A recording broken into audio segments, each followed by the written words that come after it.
દિલ્હી મેયરની ચૂંટણીમાં આમ આદમી પાર્ટીનો વિજય માત્ર 3 મતથી ભાજપની હાર। આમ આદમી પાર્ટીએ દિલ્હી મ્યુનિસિપલ કોર્પોરેશન પર ફરી કબજો જમાવ્યો છે। એમસીડીમાં મેયરની ચૂંટણીમાં આપના ઉમેદવાર મહેશ ખીચી ચૂંટણી જીતીને મેયર બની ગયા છે। તેમણે ભાજપના ઉમેદવાર કિશનલાલને માત્ર 3 મતથી હરાવ્યા છે। મેયર પદ માટે કુલ 265 મતો પડ્યા હતા, તેમાંથી આપ ઉમેદવાર મહેશ ખીચીને 133 મત, જ્યારે ભાજપના ઉમેદવાર કિશનલાલને 130 મત મળ્યા છે, જ્યારે 2 મત અમાન્ય જાહેર થયા છે।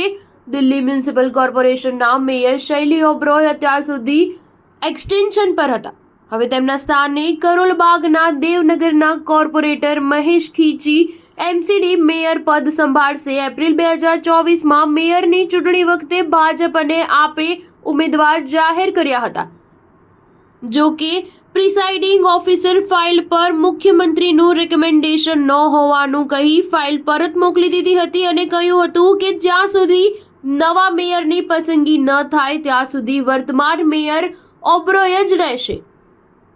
તે વખતે તત્કાલીન મુખ્યમંત્રી અરવિંદ કેજરીવાલ જેલમાં હતા, તેથી તેઓ રેકમેન્ડેશન ન કરી શક્યા હતા। ત્યારથી મેયરની ચૂંટણીમાં વિલંબ થયો હતો।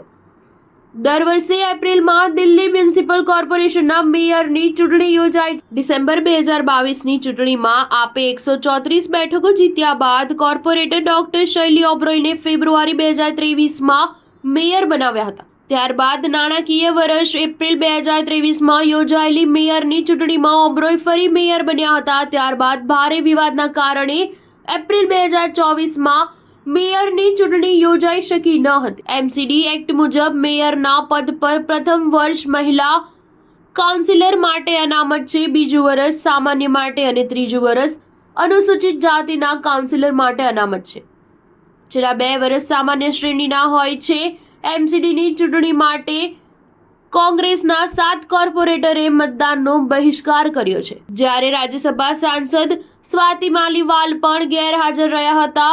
મતદાનનો બહિષ્કાર કરનારા 7 કોર્પોરેટરોમાં મનદીપસિંહ, વેદપાલ ચૌધરી, અરીબા ખાન, નાજિયા દાનિશ, સમીર અહેમદ, નાજિયા ખાતુન અને શીતલ ચૌધરીનો સમાવેશ થાય છે। સ્ટાર ન્યૂઝ 7 હંમેશા સચ્ચાઈની સાથે।